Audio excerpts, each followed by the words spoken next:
Já pensou numa máquina, uma espécie de fábrica, capaz de educar milhares de crianças usando um único professor? Parece ficção científica, mas no século XIX essa máquina foi inventada. Agora, a grande questão é, o que ela realmente produzia? Cidadãos com pensamento crítico ou só peças bem ajustadas para a engrenagem de uma nova ordem social? Para a gente entender essa história direito, vamos seguir um caminho. Primeiro, a gente vai ver como o método nasceu, como uma resposta a um certo caos. Depois, a gente olha para dentro da máquina para entender as engrenagens. Daí, como essa ideia viajou o mundo, o debate entre ser eficiente e dar autonomia. E, por fim, a gente chega na pergunta principal. Era para educar ou para controlar? Então vamos voltar no tempo. Fim do século XVIII, na Inglaterra. A Revolução Industrial está a todo vapor e as cidades estão explodindo de gente, de trabalhadores. Para a elite da época, essa multidão toda parecia caótica, sabe? Desajustada. Era preciso dar um jeito de organizar essa gente, de colocar ordem na casa. E foi exatamente nesse cenário que um sujeito chamado Joseph Lancaster abriu uma escola para crianças pobres em Londres. O desafio dele era gigantesco. A questão não era só como ensinar, mas principalmente como gerenciar e disciplinar centenas de jovens com pouquíssimo recurso.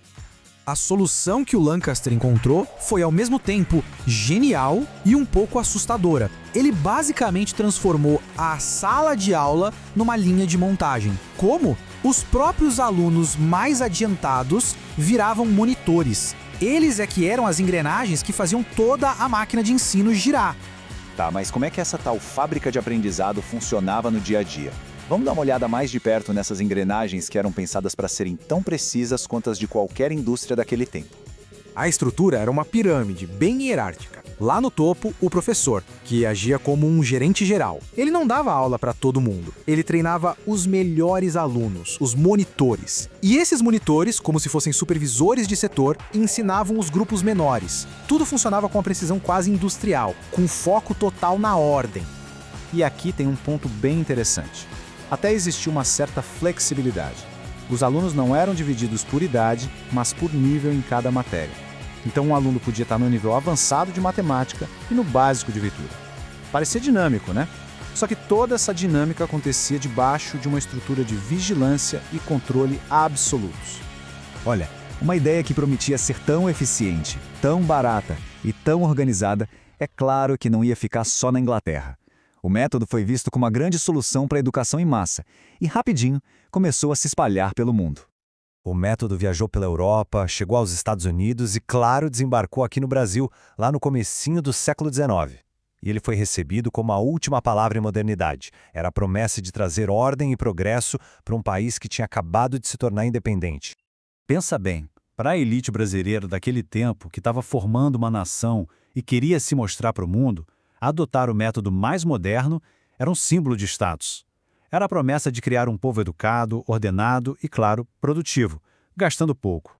Pois é, só que o plano não funcionou tão bem aqui na prática. A máquina, que foi projetada para funcionar com multidões, no Brasil acabou engasgando. Faltava professor preparado para ser o gerente, faltava estrutura nas escolas e, por incrível que pareça, faltava a quantidade de alunos necessária em cada lugar para fazer o sistema valer a pena. Mas o fracasso da aplicação no Brasil não era o único problema, não. O método em si já carregava um conflito interno, uma tensão muito forte que aparecia em todo lugar. A briga entre a eficiência e a autonomia do aluno. E aqui a gente chega no coração da questão. De um lado, a promessa era ótima, um sistema barato que garantia a disciplina e a ordem. Do outro, o preço a se pagar era alto, um ensino superficial baseado na repetição. Os monitores só repetiam o que aprendiam. Não se formavam pensadores, se formavam repetidores. A autonomia era trocada pela eficiência. Isso tudo nos leva à pergunta final, que talvez seja a mais importante. Será que o objetivo real era mesmo a eficiência no ensino?